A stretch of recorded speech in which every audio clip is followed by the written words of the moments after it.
I just thought I'd give another car suggestion for the Alsace event in the Human Comedy. The classic cars are kind of hard to come by because they only really appear in the used car dealership or the legendary car dealership. And the thing with both these dealerships is that their cars refresh all the time, so sometimes they appear, sometimes they disappear. And there are a couple cars that are new in here that I haven't actually tried yet, but looked like they might be good options for the event, which could be both of these old Ferraris just here. But I haven't given them a go yet. I'll come back to you in a sec about those. Alright, so I tested both this car and this car. They're not that fast and their fuel efficiency isn't very good either, so forget about those ones. But if we come to the legendary car dealership at the moment, we've got quite a few new cars that have been updated in the list. And one of them is this Alpine A220 car, which is not too expensive out of the legendary cars, but it actually performs really well, and I found it to be a little bit faster than that previous Ferrari that I used in the event in my tutorial.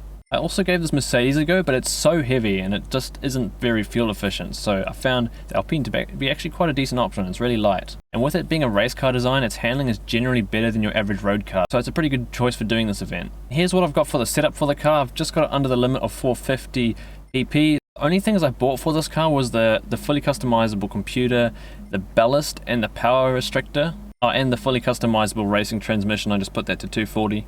One other thing I would recommend is probably buying the brake balance adjuster so you can take that slightly towards the rear, because this car is very understeery, so to get that little bit more turn in with your trail braking will be very useful in this car, but I didn't use it and it was quick enough.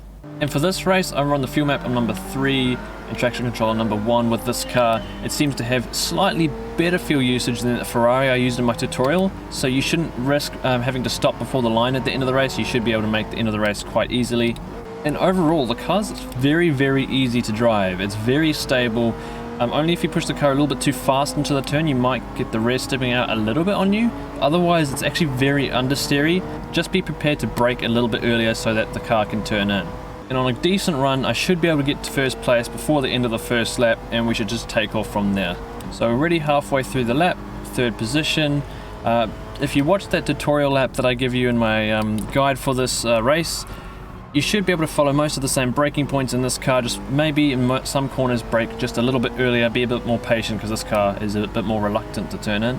Approaching the hairpin, and I think we can send ourselves a bit of a dive up the inside into the turn, and we've already taken the lead position before the lap's even over. And since the tyre wear is so low in this race, you shouldn't have to even think about changing tyres, just the comfort softs will do. Now coming out the final turn towards the line, we should do a fairly decent lap time of a 2 minute 31 to start off with, and my fuel remaining at the line shows 11.3.